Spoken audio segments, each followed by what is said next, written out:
वासा व्रज जन पालन असुर कुल नाशन नंद गोदन रखवाला गोविंद माधव नवनीत तस्कर सुंदर नंद गोपाला यमुना तटचर गोपी बसन हर रस रसिक कृप मोय श्री राधा वल्लभ वृंदावन नटवर भक्ति विनोद आश्रय यशोमती नंदन ब्रजबारो नागर गोकुल रंजन कान गोपी परनदन मदन मनोहर कालिय दमन विदान कालिय दमन विदान अमल हरिनाम अमीय विलास विपिन पुरंदर नवीन नगर बोर बंसी बदन सुवास व्रज जन पालन असुर कुल नाशन नंद गोदन रखवाला गोविंद माधव नवनीत तस्कर सुंदर नंद गोपाल यमुना तटचर गोपी बसन हर रस रसिक कृपा मोय श्री राधा वल्लभ वृंदावन नटवर भक्ति विनोद आश्रय कालिय दमन विधान वंशी वदन सुवास सुंदर नंद गोपाल भक्ति विनोद आश्रय श्री कृष्ण चैतन्य प्रभु नित्यानंद श्री अद्वैत गदाधर श्रीवासदि गौर भक्त वृंद जय श्री कृष्ण चैतन्य प्रभु नित्यानंद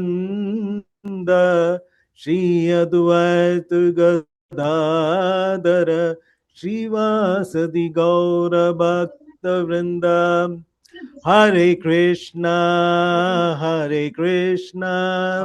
कृष्ण कृष्ण हरे हरे हरे राम राम राम हरे हरे डिवोटीज जो भी ज्वाइन है काइंडली अनम्यूट एंड ज्वाइन कीजिएगा हरे कृष्णा कृष्णा कृष्ण कृष्ण हरे हरे हरे हरे राम हरे राम राम राम हरे हरे कृष्ण हरे कृष्ण हरे हरे कृष्णा कृष्ण कृष्ण कृष्ण कृष्ण हरे हरे राम हरे हरे हरे हरे राम राम राम राम राम हरे हरे कृष्ण कृष्ण हरे हरे कृष्ण कृष्ण कृष्ण कृष्ण कृष्ण कृष्ण कृष्ण कृष्ण हरे हरे हरे हरे हरे हरे हरे राम हरे राम राम राम राम हरे हरे हरे हरे जय गौर निताय गौर गौर निताय निताय जय गौर गौर निताय जय प्रभु पद जय प्रभु पाद प्रभु प्रभु पाद जय सिंह प्रभु पाद पद बोलिए जय हरिनाम गुरुदेव संकीर्तन यज्ञ की। गुरुदेव निताय गौर हरि बोल हरि बोल हरि बोल। हरि बोल, हरि बोल। बोलिए हरिनाम संकीर्तन यज्ञ की। जय बोलिए ग्रंथराज श्रीमद् भागवत महापुराण की। जय जय जगत गुरु शीला प्रभुपाद जी की। जय जय। ओम नमो भगवते वासुदेवाय। ओम ओम नमो भगवते वासुदेवाय। वासुदेवाय। ओम नमो भगवते वासुदेवाय। ओम ओम नमो नमो भगवते भगवते वासुदेवाय। वासुदेवाय। ओम नमो भगवते वासुदेवाय। ओम ओम नमो नमो भगवते भगवते वासुदेवाय। वासुदेवाय। नारायणं नमस्कृत्य नरं चैव नरोत्तमम्। नारायणं नारायणं नमस्कृत्य नमस्कृत्य नरं चैव नरं चैव नरोत्तमम्। नरोत्तमम्। देवीं सरस्वतीं व्यासं ततो जयमुदीरयेत्। देवीं देवीं सरस्वतीं सरस्वतीं व्यासं व्यासं ततो जयमुदीरये। जयमुदीरयेत्। नष्टप्रायेषु अभद्रेषु नष्टप्रायेषु नष्टप्रायेषु भद्रेषु अभद्रेषु नित्यं भागवत सेवया। नित्यं नित्यं भागवत भागवत सेवया सेवया। भगवति उत्तम श्लोके भगवते भगवते भगवती उत्तम श्लोके श्लोके भक्तिर्भवति नैष्टिकी। भक्तिर्भवति भक्तिर्भवति नैष्ठिकी। नैष्ठिकी। आवाज नहीं आ रही है प्रभु जी। ॐ अज्ञानन्दतिम्नन्दस्य ज्ञानाञ्जनशलाकया चक्षुरुन्मिलितं येन तस्मै श्रीगुरुवे नमः। जय श्रील प्रभुपाद जी की जय। All glories to the devotees, all glories to the devotees, all glories to the devotees. Hare Krishna, Hare Krishna, Hare Krishna, Hare Krishna। तो हरे हरे कृष्णा प्रभु जी। को दंडवत प्रणाम, सर्व वैष्णव को दंडवत प्रणाम। हरे कृष्णा। तो श्रीमद् भागवतम सेशन में आप सबका हृदय से स्वागत है। आप सबके आशीर्वादों की कामना करते हुए हम आज का ये अध्ययन आरंभ करते हैं।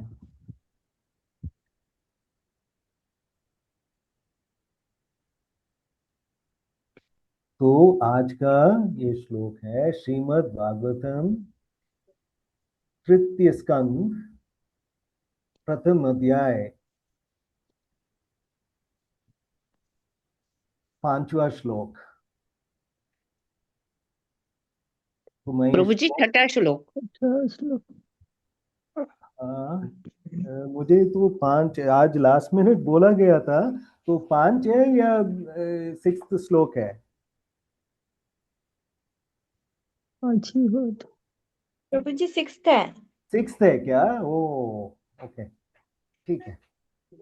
5th कल हो गया था प्रभु जी। कल हो गया, ठीक है ठीक है। तो 6 श्लोक पढ़ते हैं। 1 मिनट। प्रभु जी लगा देती हूँ, आप करवा दे, कोई बात नहीं, इसमें सिर्फ अनुवाद ही है, आप बोल सकते हैं, मैं लगा देती हूँ।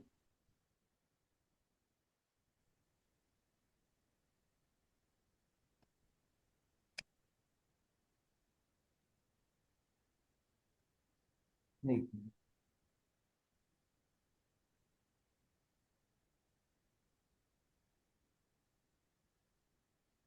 6 श्लोक है, ठीक है।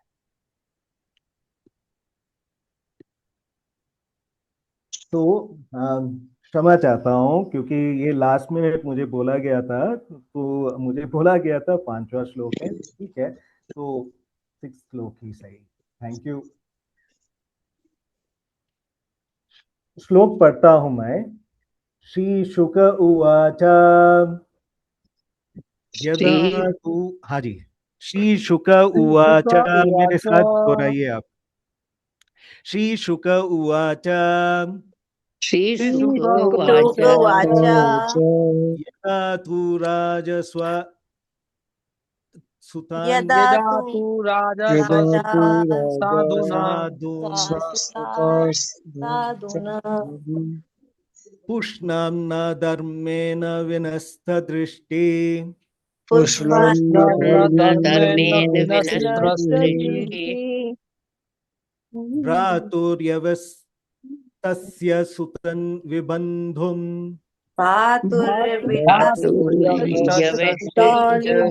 सुतान् विबन्धूत् प्रवेश्य लक्ष्यभावेन ददाह प्रवेश्य लक्षाभवेन ददः श्रीशुक उवाच श्रीशुक उवाच यदा तु राजस्वसुतान्यासादुन् यदा तु यदा तु राजा राजा साधून् असंसाधु पुष्णं न धर्मेण विनस्तदृष्टि पुष्णं धर्मेण विनस्तदृष्टिः।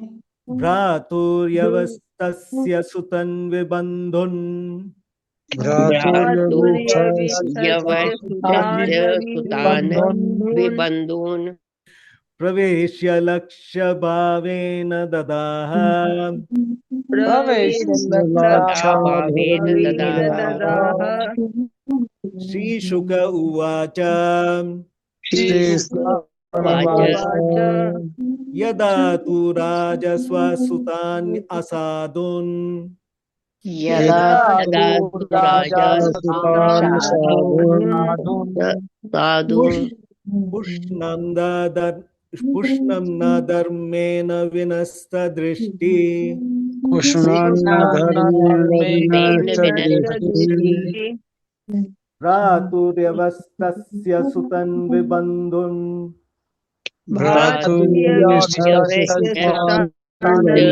तान् विबन्धून् प्रवेश्य लक्ष्यभावेन ददाह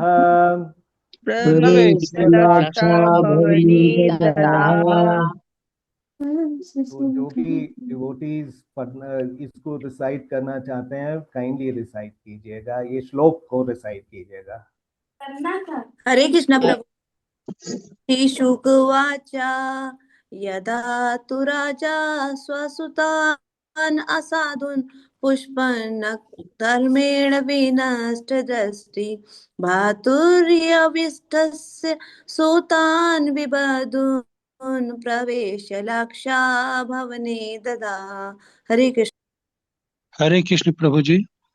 श्री शुकवाच यदा तु राजा स्वसुतान् साधून् पुष्णन् धर्मेण विनष्टदृष्टिः भ्रातुर्यविष्ठस्य सुतान् विबन्धुन् प्रवेश्य लाक्षा भवने ददाह। हरे कृष्ण प्रभु जी। हरे कृष्ण प्रभु जी। श्री शुक्र उवाच यदा तु राजा सर्वसूतान् साधून् पुष्णान् धर्मेण विनष्टदृष्टिः भ्रातुर्यविश्वस्य सतानुविबन्धून् प्रवेश्य लाक्षा भवने ददाह। हरे कृष्ण प्रभु जी। हरे कृष्ण प्रभु जी। श्री शुक उवाच यदा तु राजा ससुतान् साधून् पुष्णान् धर्मेण विनष्टदृष्टि भर्तुर्यविष्टस्य सुतान् निबन्धून् प्रवेश्य लक्षा भवने ददाह। हरे कृष्ण। हरे कृष्ण प्रभु जी। यदा तु राजा स्वसुतान् साधून् पुष्णान् धर्मेण विनाशदृष्टि भ्रातुर्यविष्टस्य सुतान् विबन्धून् प्रवेश्य लक्षा भवने ददाह। हरे कृष्ण। हरे कृष्ण प्रभु जी। श्रीशुकवाच यदा तु राजा सुतान् असाधु पुष्णन् धर्मेण विनष्ट दृष्टि पातुत यवेष्टस्य सुतान् विबन्धून् प्रवेश लाक्षा भवेन दहा। हरे कृष्ण।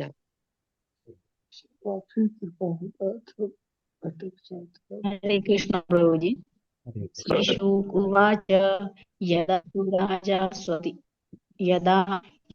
राजा स्वसुतान् साधून् पुष्णान् धर्मेण दृष्टि सुतान् बन्धून् प्रवेश्य लक्षा भवति ददाह।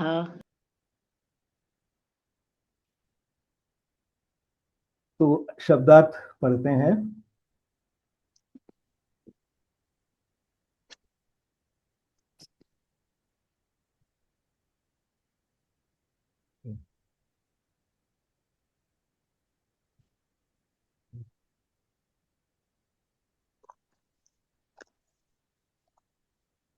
शब्दार्थ जो है, श्री शुक उवाच, श्री सुखदेव गोस्वामी ने कहा, यदा जब, तू लेकिन, राजा धृतराष्ट्र सुतान अपने पुत्रों को असाधुन बेईमान पुष्णान पोषण करते हुए ना कभी नहीं धर्मेन उचित मार्ग पर विनष्ट दृष्टि जिसकी अंत दृष्टि खो चुकी है, अंत दृष्टि खो चुकी है। भ्रातु अपने भाई के यवि विष्ठ्य छोटे सुतान पुत्रों को विबंधुन अनाथ प्रवेश कराकर लाख के भवने घर में ददा आग लगा दी। तो अनुवाद पढ़ते हैं। श्रील प्रभुपाद जी की जय। श्री सुखदेव गोस्वामी ने कहा, राजा धृतराष्ट्र, हाँ जी, माता जी पहले पढ़ने दे एक बार प्रभु जी को, फिर हम दोबारा। धन्यवाद। तो मैं पढ़ता हूँ, सॉरी, मैं क्षमा चाहता हूँ, मैं पहले पढ़ लेता हूँ, उसके बाद हम सब मिलकर इकट्ठे पढ़ेंगे प्रभु जी। श्री सुखदेव गोस्वामी ने कहा, राजा धृतराष्ट्र अपने बेईमान पुत्रों का पालन पोषण करने की अपवित्र इच्छाओं के वश में होकर अंत दृष्टि खो चुका था और उसने अपने पितृवहीन भतीजों पांडवों को जला डालने के लिए लाक्षागृह में आग लगा दी। तो आप दोहरा सकते हैं मेरे साथ। श्री सुखदेव गोस्वामी ने कहा, श्री सुखदेव गोस्वामी ने कहा, राजा धृतराष्ट्र अपने बेईमान पुत्रों का पालन पोषण करने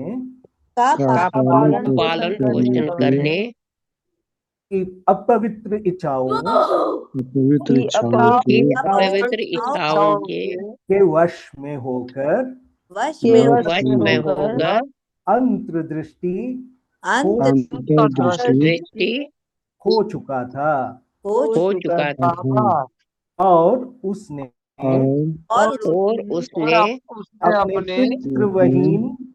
अपने पितृवहीन भतीजों पांडवों को जला डालने के लिए लाक्षागृह में आग लगा दी।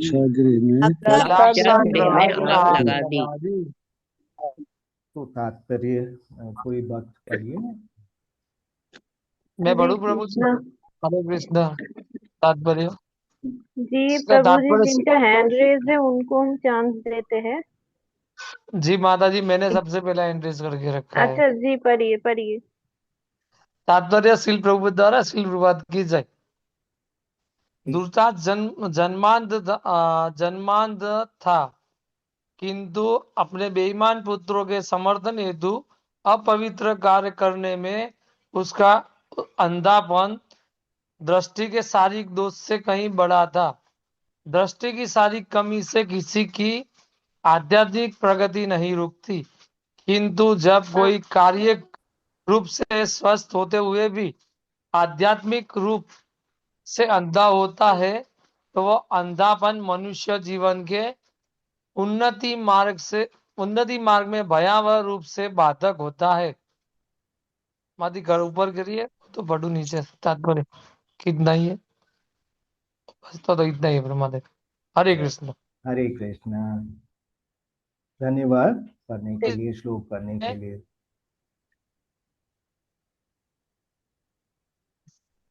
तो यहाँ इस श्लोक में इससे पढ़ता हूँ वो वाला।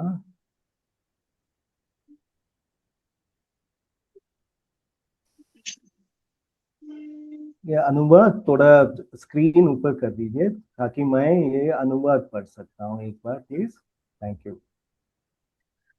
तो श्री सुखदेव गोस्वामी ने कहा, राजा धृतराष्ट्र अपने बेईमान पुत्रों का पालन पोषण करने की अपवित्र इच्छाओं के वश में होकर अंत दृष्टि खो चुका था और उसने अपने पितृविहीन भतीजों पांडवों को जला डालने के लिए लाक्षागृह में आग लगा दी।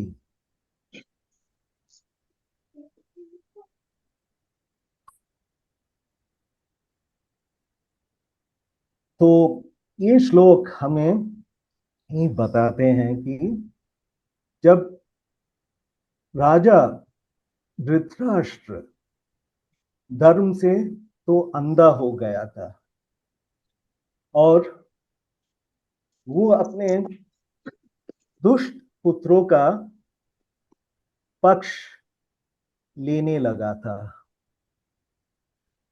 तब उसने अपने छोटे भाई का नाम था पांडु और उनके जो अनाथ पुत्रों को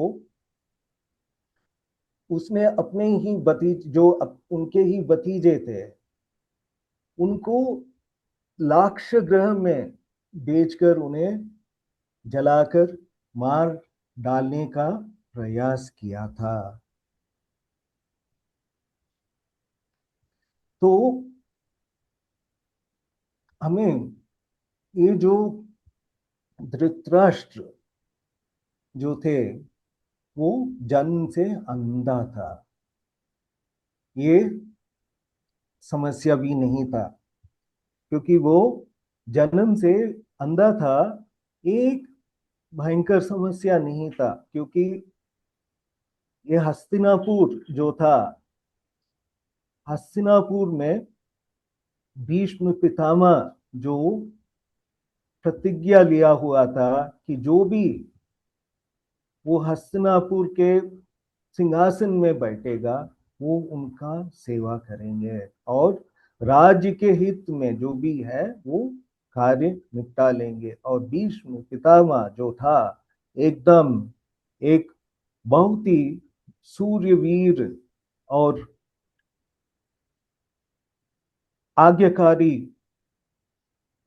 महाजन था। तो धृतराष्ट्र जो जन्म से अंधा था, जो पांडु उनका जो भाई था, उनके देहांत के बाद जब धृतराष्ट्र सिंहासन में बैठे थे तो वो अंधा था, लेकिन वो एक बड़ा कार्य नहीं था क्योंकि भीष्म पितामह जो था उधर वो पूरा का पूरा संभाल सकते थे। लेकिन जो उनकी ये जो सच्ची अंधता जो था, वो धर्म का ना देख पाना, अधर्म को समर्थन देना, वही था एक बहुत बड़ा समस्या। तो उनका जो अंधा, जो उनका धर्म का ये जो अंधकार जो था, वही एक अधर्म का, जो वो अधर्म को समर्थन देते थे, वही एक बहुत बड़ा समस्या था। तो ये शारीरिक अंधता आध्यात्मिक प्रगति में बाधा नहीं बनती, परंतु ये आध्यात्मिक अंधता, लोभ, मोह, पक्षपात मनुष्य को विनाश की ओर ले जाती है। तो धृतराष्ट्र ने अपने पुत्रों के प्रति आसक्ति में पांडवों को मारने की योजना बनाई। ठीक है, इनका ये जो व्यक्ति धर्म के मार्ग से अगर वो विचलित होता है, तो वो जो भी कार्य करते हैं वो धर्म मार्ग में नहीं पड़ता है। तो धृतराष्ट्र ने अपने पुत्रों के प्रति आसक्ति में पांडवों को मारने का योजना उन्होंने बनाया। ये घटना दिखाती है कि जब नेतृत्व पक्षपाती हो जाता है, तब समाज का विनाश निश्चित है। जो भी राजा या लीडर जो रहता है समाज में, वो धार्मिक होना चाहिए, उनको धर्म पालन करना चाहिए। अगर वो, जैसे कि आजकल हम अपने ही ये जो समाज है, हम देखते हैं कि कितना प्रॉब्लम्स है, क्योंकि जो नेतृत्व, ये वर्ल्ड लीडर्स जो नेतृत्व करते हैं, लीडरशिप जो है, उनका धर्म से कुछ पहचान है ही नहीं। जब धर्म से पहचान नहीं है, तो उनका जो डिसीजंस वो लेते हैं, वो अधार्मिक हो जाते हैं। इसीलिए जो भी प्रभुपाद जी और अपना वैष्णव आचार्य जो भी बोले हैं, उन्होंने बोले हैं कि जो भी राज्य का नेतृत्व करते हैं, वो एक धर्म को पालने वाला व्यक्ति चाहिए, भगवान को मानने वाला, भगवान के जो इंस्ट्रक्शंस दिए हुए हैं उनका पालन करने वाला अगर नेतृत्व कर रहे हैं, तो राम राज्य, देखिए जब श्री राम भगवान जब नेतृत्व कर रहे थे, तो राम राज्य बने थे।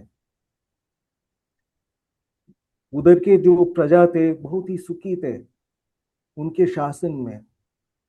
तो धृतराष्ट्र ऐसा नहीं था, उन्होंने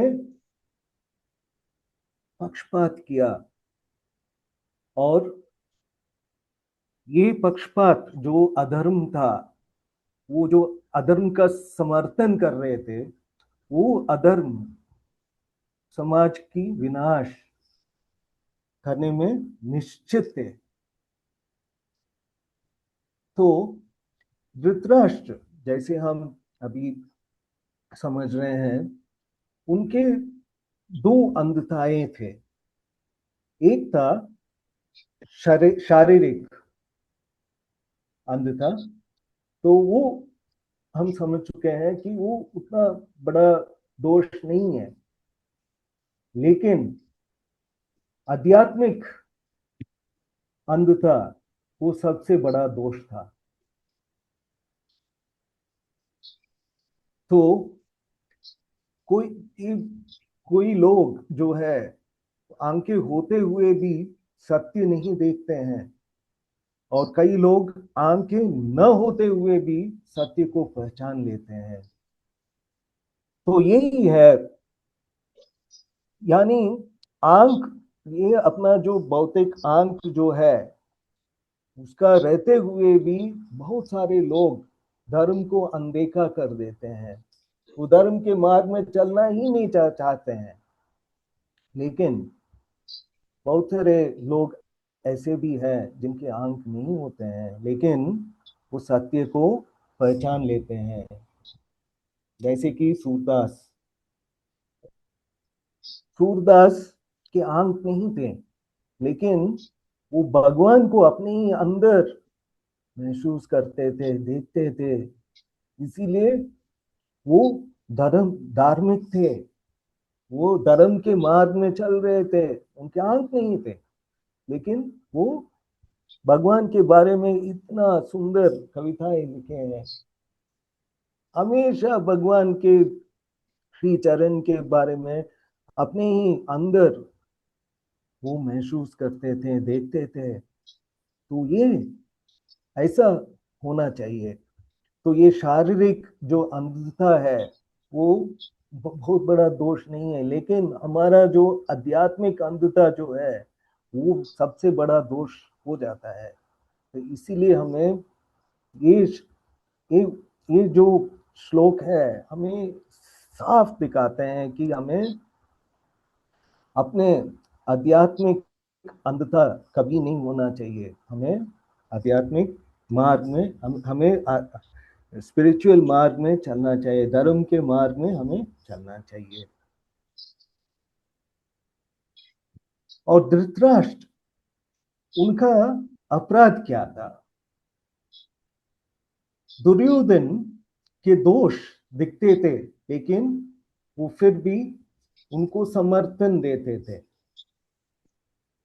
तो दुर्योधन जो मार्ग में चल पड़े थे, उनके मामा शकुनी के इंस्ट्रक्शंस, उनके जो शकुनी उनका मार्गदर्शक थे, वो खुद अधर्मिक थे। वो अधर्म के मार्ग में उनको दिशा दिखाते थे। तो दुर्योधन के दोष यही, दुर्योधन पहले से ही धर्म के मार्ग में नहीं चलते थे। तो ये धृतराष्ट्र अगर पिता होने के नाते अगर वो दुर्योधन को सही मार्ग दिखाते हैं तो दुर्योधन फिर भी चेंज हो सकता था। लेकिन उन्होंने ऐसा नहीं किया, उन्होंने समर्थन दिया। जो भी गलत काम कर रहे थे दुर्योधन, उनको उसका समर्थन करते थे धृतराष्ट्र। और पांडवों की धर्मनिष्ठा दिखती थी, लेकिन वो अपने अपने ही ये जो पांडव पुत्र थे, पांडु के पुत्र थे, पांडवों, उन पर ईर्ष्या करते थे। वो पांडव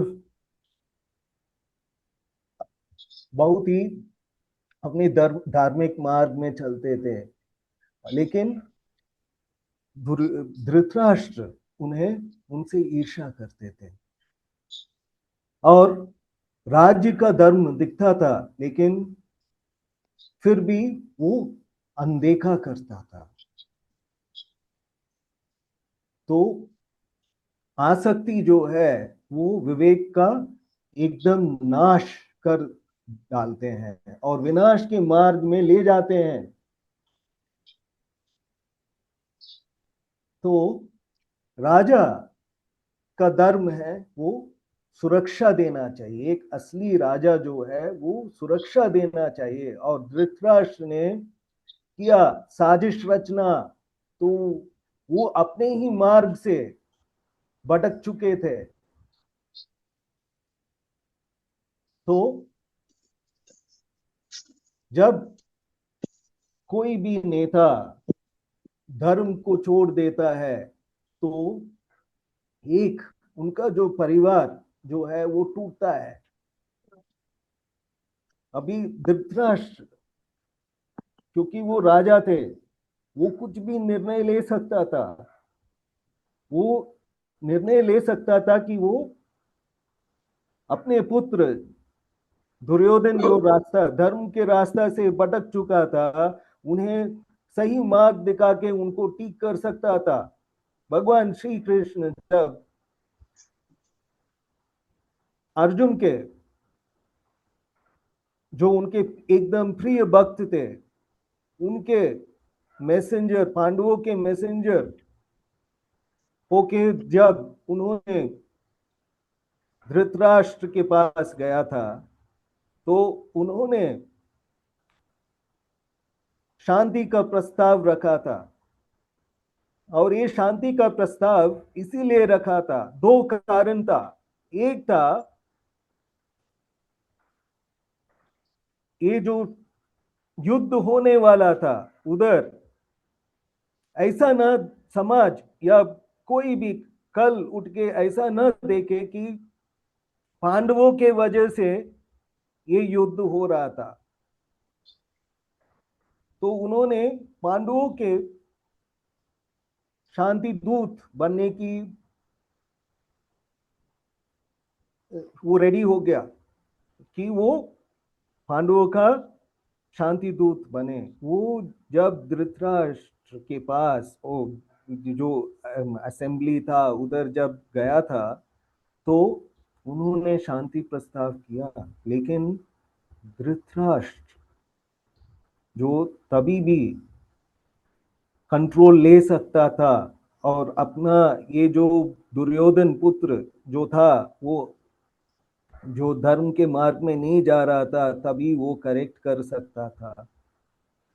लेकिन उन्होंने ऐसा नहीं किया। खुद दुर्योधन भगवान श्री कृष्ण की बात नहीं माने। भगवान स्वयं दुर्योधन के सामने, भगवान श्री कृष्ण स्वयं उनके सामने खड़ा था, लेकिन वो धर्म के मार्ग से इतना हट गया था कि वो भगवान को पहचान नहीं पाया। और भगवान के जो एक्चुअल वर्ड्स थे, जो उन्होंने उनको समझाने की कोशिश किया, वो अनदेखा कर दिया। वो एक है, ये एक गहरा पॉइंट है, क्योंकि जो भी धर्म के मार्ग से भटकता है, भगवान अगर उनके सामने भी खड़ा हो तो उनको पहचान नहीं सकता। उनके जो शब्द, जो भगवान उनको जो राय देते हैं, वो लेना नहीं चाहते हैं। इसीलिए कोई भी हम सबको भगवान का जो शब्द है, भगवान का, हमारा जो वैष्णव गुरु लोग जो हमें इतना मार्गदर्शन दिए हैं, उनके मार्ग पे हमें चलना चाहिए, क्योंकि उन्होंने भगवान को स्वयं महसूस किया है, उन्होंने भगवान को स्वयं साक्षात्कार देखा है। इसीलिए वो हमें वो मार्ग में चलने। लेकिन बहुत सारे लोग, जब हम कृष्णा कॉन्शियसनेस के बारे में, जो जब हम जाके भगवान श्री कृष्ण के बारे में, भगवत गीता के बारे में, श्रीमद् भागवतम के बारे में जब हम प्रचार करते हैं, बहुत सारे लोग वो सुनने के लिए तैयार नहीं होते हैं। क्यों? क्योंकि एक है उनका अज्ञान, दूसरा है उनका टाइम नहीं आया है। इसीलिए जब हम जाके प्रचार करते हैं भगवान के बारे में, हमारे जो कृष्णा कॉन्शियसनेस के कृष्ण, तब बहुत सारे लोग हमारे साथ आर्ग्यू करना, क्योंकि एक वो रेडी नहीं है, दूसरा वो सुनने के लिए तैयार नहीं है। तो धर्म जो है, हमें वो पायस डीड्स जो है, हमें धर्म के मार्ग में हमें चलना चाहिए। हमारे जो गुरुजन हमें जो मार्ग दिखाया है, वो मार्ग में हमें चलना चाहिए। तभी हमें भगवान, अगर भगवान की दर्शन हो सकता है, भगवान के श्री चरण गोल जो है हम पहुंच सकते हैं। तो ये बहुत ही इंपॉर्टेंट है। तो coming back to the point, जब भगवान श्री कृष्ण जो कौरव के असेंबली में गए थे, दरबार में जब गए थे, उधर जाके जब शांति प्रस्ताव जो था उन्होंने रखा, लेकिन उधर कोई भी उनका बात सुनने के लिए तैयार नहीं थे। भीष्म पितामह जो एक भक्त थे, वो चाहते हुए भी वो कुछ नहीं कर सकते थे, लेकिन क्योंकि धृतराष्ट्र जो था, अब अगर कोई भी उनके अगेंस्ट कुछ भी बोले तो राजा के प्रति अपना निष्ठा जो था वो सही नहीं है करके उनको राजद्रोही कहा जा सकता था। तो उन्होंने वो रिस्क नहीं लेना चाहते थे। तो इतने महाजन भी उधर रहने के पश्चात भी उन्होंने उनको नहीं रोका। तब भगवान ने दुर्योधन को समझाया कि ये जो शांति प्रस्ताव जो मैं दूत जैसा मैं ये कौरव के जो असेंबली में मैं आया हूं, अगर आप ये प्रस्ताव मानते हैं तो आपका कल्याण होगा। लेकिन कोई दुर्योधन एकदम अनदेखा कर दिया। धृतराष्ट्र जो था, जो उस दरबार में प्रस्तुत थे, वो कौन थे? वो राजा थे। वो उसी टाइम दुर्योधन को अरेस्ट कर सकता था। भगवान ने ये भी बताया कि ये जो था, देखो, जब मेरा मामा जो था कंस, वो जब धर्म के मार्ग में नहीं चल रहा था तो मैंने उनका संहारण कर दिया, मैंने उनको मार दिया। तो जो भी धर्म के मार्ग में नहीं जा रहा है, अगर आप उनको नहीं रोकेंगे तो आपका जो पूरा का पूरा परिवार वो पूरा का पूरा बिखर जाएगा, पूरा का पूरा समाप्त हो जाएगा। तो लेकिन धृतराष्ट्र ने उनकी भी बात नहीं मानी। भले दुर्योधन उसके बाद जब फिर से गांधारी ने उनको असेंबली में फिर से बुलाया, जब श्री कृष्ण स्वयं उधर मौजूद थे, तब दुर्योधन वापस आया वो असेंबली में और दरबार में वापस आया। लेकिन वो सोचने लगा कि ये जो कृष्ण है, भगवान कृष्ण जो है, वो अकेला आया हुआ है, मैं उनको बंदी बना देता हूं। जब वो ऐसा सोचने लगा और जैसा ही वो ऐसा प्रस्ताव रखा अपने साथियों को, तब भगवान ने अपना विश्व रूप जो था दिखाया।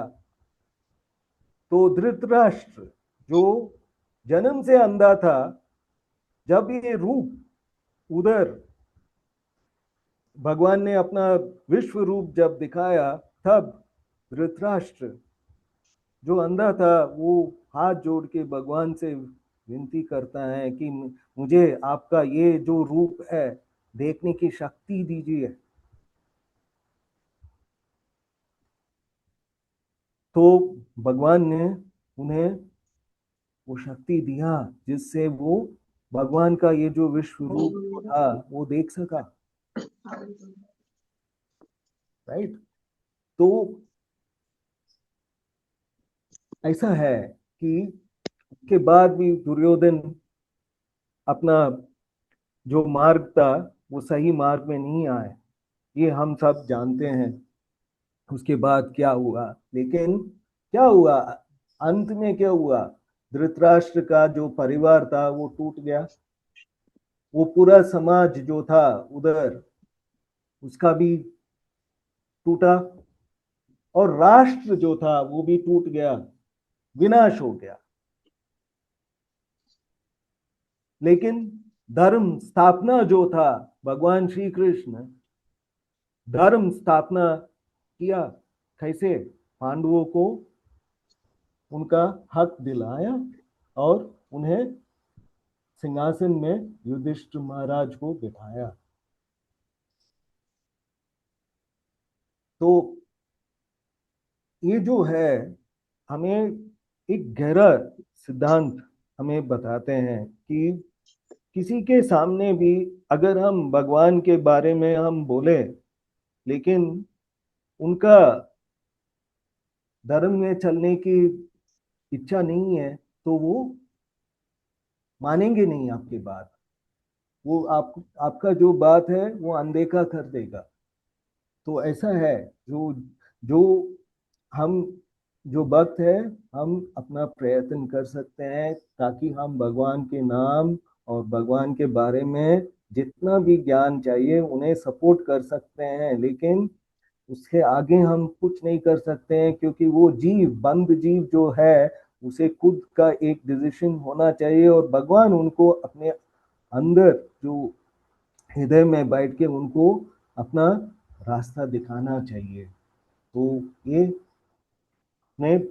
श्लोक जो है हमें ये सीख देती है। और ये लाक्ष्य ग्रह की योजना असफल क्यों हुआ? क्योंकि धर्म रक्षित माने जो धर्म की रक्षा करता है धर्म उसी की रक्षा करता है। जो धर्म की रक्षा, तो यहाँ पे धर्म की रक्षा कौन कर रहे थे? पांडुपुत्र। और धर्म ने उन्हीं का रक्षा किया, माने लाक्ष्य ग्रह इतना बड़ा योजना था। अगर धर्म ने ये पांडुपुत्रों को रक्षा नहीं किया तो वो उस लाक्ष्य ग्रह में चले जाते, उनके हाथ नहीं छोड़ते हैं। जो उनको मानते हैं, भगवान को जो मानते हैं, वो भगवान उन्हें कहीं ना कहीं कैसे भी उनको वो धर्म संकट से निकाल देते हैं, उन्हें विनाश से बचा देते हैं। तो ये गहरा इंफॉर्मेशन हमें मिलता है। और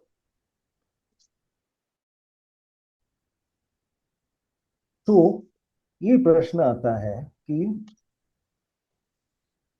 आपके अनुसार धृतराष्ट्र की सबसे बड़ी गलती क्या थी? अंधता था या आसक्ति, और क्यों? ये आपके लिए एक प्रश्न है। जो भी डिवोटीज इसके बारे में बोलना चाहते हैं जरूर बोलिए।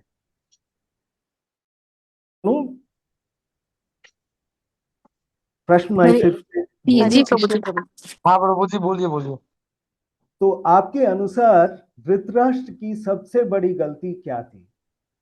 वो अंधता थी कि या उनकी आसक्ति, और क्यों? हरे कृष्ण प्रभु, पुत्र के प्रति आसक्ति थी। जी, उसको और थोड़ा और एक्सप्लेन कर सकते हैं आप? हरे पुत्र जो कृष्ण था। प्रभु जी। हरे कृष्ण प्रभु जी। हरे कृष्ण। प्रभु जी, धृतराष्ट्र अपने पुत्रों के मोह में इतना ग्रसित हो गए थे कि उनको भगवान पे विश्वास नहीं हुआ और वो सिर्फ कैसे भी करके अपने अपने विजय पे ध्यान दे रहे थे।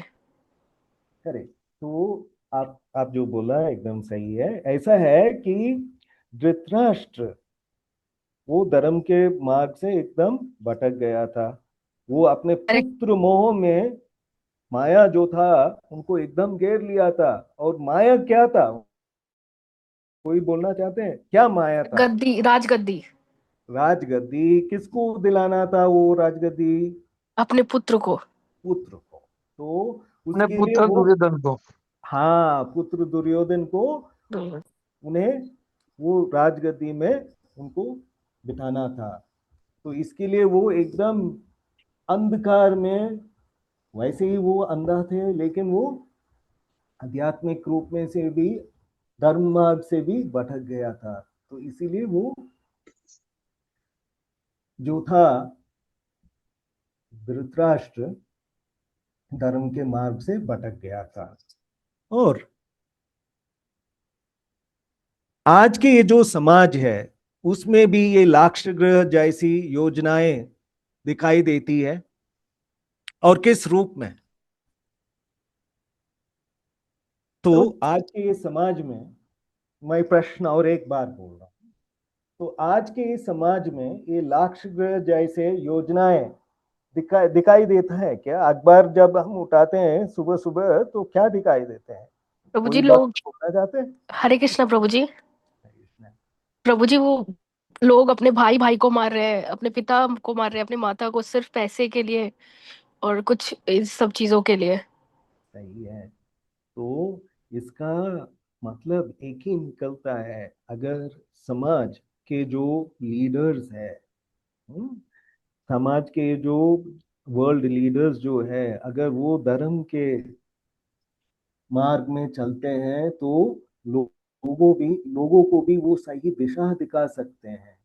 लेकिन आज ऐसा नहीं हो रहा है। इसीलिए सुबह जब हम अखबार उठा के, अगर मैं तो अखबार पढ़ना एकदम छोड़ दिया, सुबह मैं पढ़ता नहीं हूँ, सिर्फ मुख्य जो इम्पोर्टेंट डिटेल्स है वही देखता हूँ, बस इतना ही है, वो भी दोपहर के बाद, क्योंकि मूड एकदम अपसेट हो जाता है। क्योंकि जो भी आज हम देख रहे हैं वो धर्म की मार्ग में नहीं है, पूरा का पूरा अधर्म हो रहा है। क्योंकि भगवान के जो दिया हुआ वचन भगवत गीता, श्रीमद् भागवतम, इसका तो अध्ययन कितने लोग करते हैं? अभी देखिए ना, ये जो हम ये जो सेशन जो हम करते हैं, आप सभी भक्त इतना पुण्य है कि आप ये जो श्रीमद् भागवतम का श्रवण हम डेली करते हैं, नित्यम भागवत सेवा करते हैं, तो इससे हमारा जो चित्त है वो एकदम प्योर बन जाता है। हम प्योरिटी जो है, हमें हमारा जो चित्त है वो कृष्णमय हो जाता है। इसीलिए ये नित्यम भागवत सेवा हमें करना चाहिए। तो धर्म की रक्षा जो करने का अर्थ क्या है, वो व्यक्तिगत जीवन में और परिवार में और समाज में। तो ये जो धर्म की रक्षा करने का अर्थ क्या है? कोई बात बोलना चाहते हैं तो जरूर बताइए।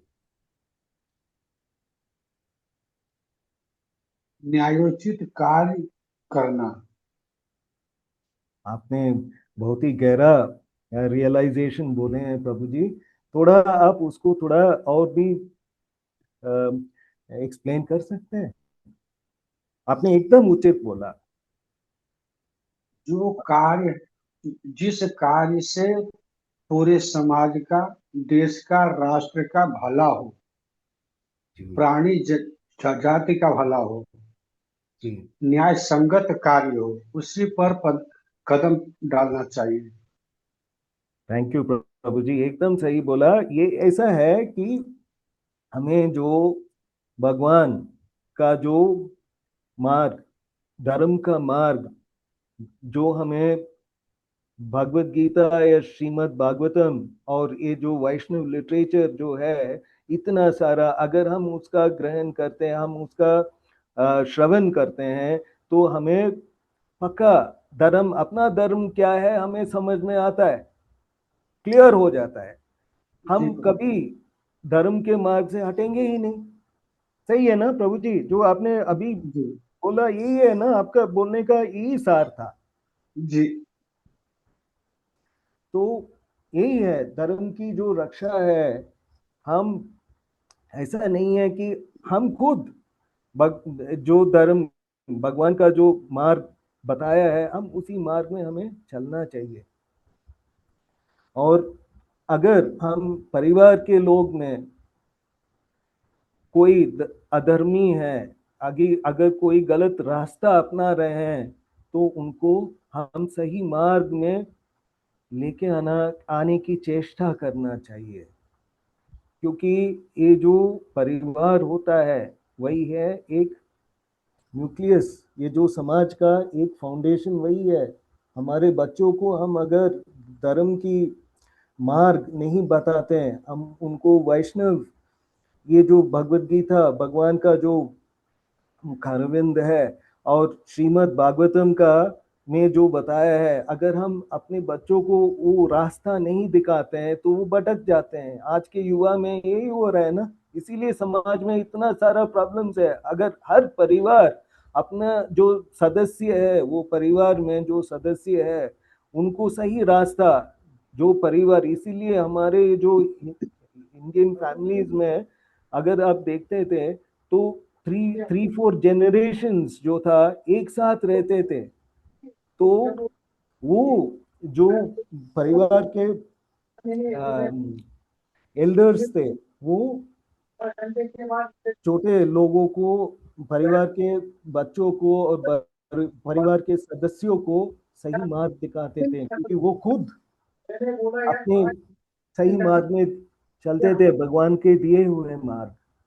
तो धृतराष्ट्र जो था वो ये मार्ग में नहीं चल रहा था, तो इसीलिए इतना बड़ा युद्ध हुआ और उसका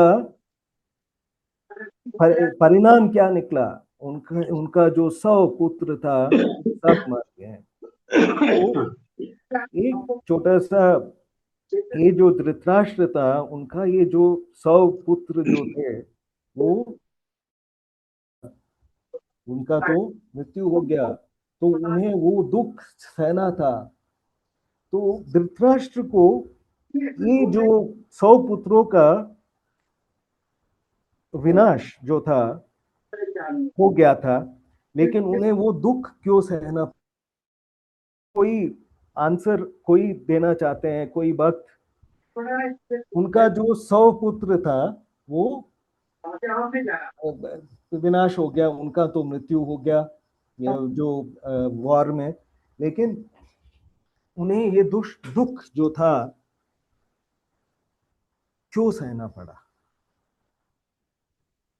हरे कृष्ण प्रभु जी। प्रभु जी, इसमें जैसे हमने सुना था कि धृतराष्ट्र ने अपने 50 जन्म पूर्व में जो पाप किया था उसका फल उसको 50 जन्म के बाद धृतराष्ट्र के रूप में भुगतना पड़ा। 50 जन्म पहले वो एक क्रूर राजा के रूप में इस धरा पे आया था और उसने अपनी क्रूरता के कारण एक हंस के जोड़े को अंधा कर दिया था और उसके 100 शावकों को उसने मरवा दिया था। तो फिर उसको 50 जन्म के पश्चात जब उसने इतना अपने पाप कर्मों को धो लिया, उसके पश्चात तो उसको 100 पुत्रों की प्राप्ति हुई, परंतु उसके कर्म फल के रूप में उसको अपने 100 पुत्र गंवाने पड़े और खुद अंधे के रूप में उसको पैदा होना पड़ा। एकदम सही बोला आपने, जो बोला एकदम सही है। ऐसा है कि धृतराष्ट्र एक बहुत ही क्रूर राजा थे उनके पिछले जन्म में, और उनको एक चर्म का एक व्याधि हुआ था, चर्म रोग हुआ था। तो वो चर्म रोग जब हुआ था तो राज वैद्य जो थे उन्होंने उनका ट्रीटमेंट करने की कोशिश किया, लेकिन कोई भी वो चर्म रोग से उनको क्योर नहीं कर सका। तो एक वैद्य उनके सामने आते हैं और बोलते हैं कि मैं आपको ठीक कर सकता हूँ, लेकिन ये जो हंस है उनका 100 हंसों का मृत्यु करना पड़ेगा, उनको मार देना पड़ेगा, और उसका जो रिजल्ट कर्म जो है वो मैं नहीं लूंगा, आपको ही लेना पड़ेगा। अगर आपको वो स्वीकार है तो मैं आपका ये जो रोग है मैं आपको ट्रीट कर सकता हूँ। तो धृतराष्ट्र ने बोला ये मुझे स्वीकार है, मुझे तो इस रोग से, मुझे इस व्याधि से मुझे छुटकारा पाना चाहिए। तब 100 हंसों का को मार दिया गया था। तो उसी का कर्म जो है, जैसे माता जी ने अभी बताया, उसका जो कर्म जो है उन्हें भुगतना पड़ा। और 100 पुत्रों की 100 पुत्रों उन्होंने ये इस महाभारत वार में मार दिया गया और उन्हें उनका दुख सहना पड़ा। तो यही है, कर्म जो है हमें छोड़ते नहीं है, तो हमें धर्म की मार्ग में चलना चाहिए और उसी से हमारा उद्धार होगा। तो ये जो धृतराष्ट्र की कहानी जो है हमें आत्मनिरीक्षण सिखाती है और पांडवों की कहानी हमें धैर्य और भगवान पर विश्वास सिखाती है। तो ये श्लोक हमें ये याद दिलाता है कि धर्म ही जीवन की दिशा है। तो हरि बोल, हरे कृष्णा कृष्णा कृष्णा हरे हरे, हरे राम राम राम हरे हरे। तो यहीं पे ये जो है आज क्लोज करते हैं, यहीं रुकते हैं। कोई प्रभु जी, धन्यवाद। हरे कृष्णा, थैंक यू, धन्यवाद। हरे कृष्णा, जय श्रील प्रभुपाद जी की जय। जय Krishna, thank you Hare so Krishna much. प्रभु जी, दंडवत प्रणाम।